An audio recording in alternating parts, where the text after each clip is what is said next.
আসসালামু আলাইকুম। সবাই কেমন আছেন? তো নতুন একটা টুলস নিয়ে একটু পড়াশোনা করতেছিলাম। প্রথমে আমার পরিচয়টা একটু দিয়ে নেই। আমি আবু বকর সিদ্দিক সানি, এসকিউএ ইঞ্জিনিয়ার হিসেবে কাজ করতেছি।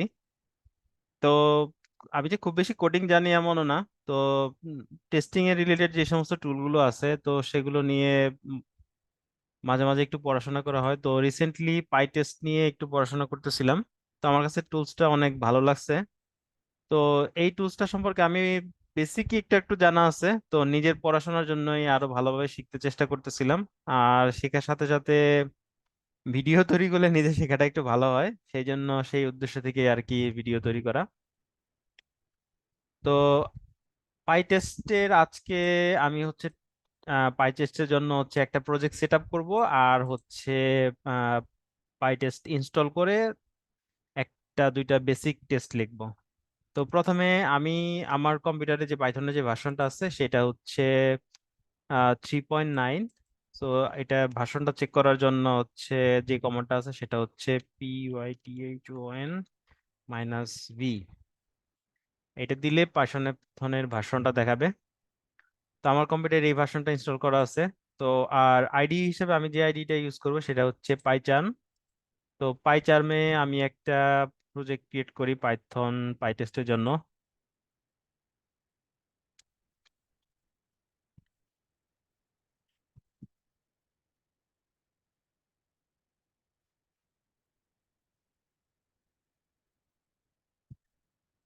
তো আমার প্রজেক্টটা ক্রিয়েট হয়ে গেছে। তো এই প্রজেক্টের আন্ডারে আমার হচ্ছে পাই টেস্টের জন্য যে লাইব্রেরিটা আছে সেটাকে ইনস্টল করা লাগবে। তো পাই টেস্টের লাইব্রেরিটা ইনস্টল করার জন্য আমাদের যে কমান্ডটা আছে সেটা হচ্ছে pip install dash U pytest. তো এইটাকে আমি হচ্ছে আমার কমান্ড লাইনে রান করাই।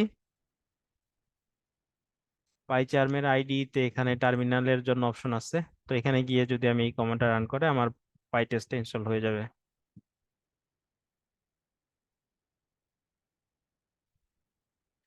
তো পাই টেস্ট আমার ইনস্টল হয়ে গেছে। এখন যদি আমি এখানে কমান্ড দেই pytest পাই টেস্ট, এটা টেস্ট খুঁজতে থাকবে আমার প্রজেক্টের মধ্যে, কিন্তু আমার প্রজেক্টে যেহেতু কোনো টেস্ট এখন পর্যন্ত লেখা নাই, তো এটার কোনো টেস্ট পাবে না।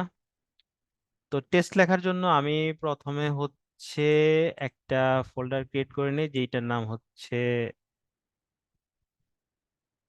PESTS test. সো এইটার আন্ডারে আমার হচ্ছে যত টেস্ট থাকবে সেই টেস্ট ফাইলগুলো এটার ভিতরে লিখবো আমি, তাহলে একটু অর্গানাইজ থাকে আর কি। এটার ভিতরে একটা ফাইল তৈরি করি।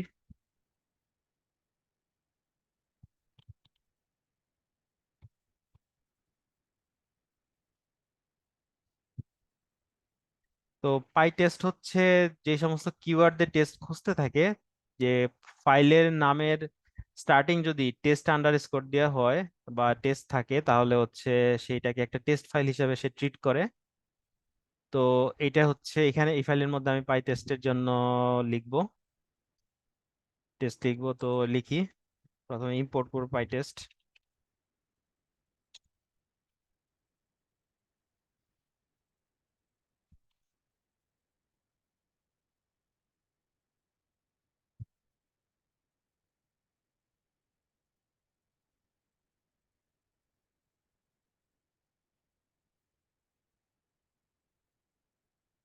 তো 1+1 হলে 2 হবে আনসার, সেটা আমি হচ্ছে এক্সপেক্ট করতেছি। তো এখন এই টেস্টটাকে যদি আমি রান করাইতে চাই, এখানে যদি কমান্ড দেই পাই টেস্ট,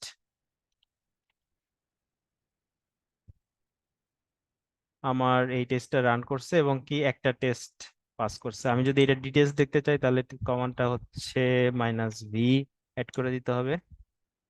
তো আমার এই টেস্টটা টেস্ট অ্যাড এটা পাস করছে। তো টেস্টিংটা যান, পরের ভিডিওতে বাকি আরো অনেক কিছু নিয়ে আলাপ হবে।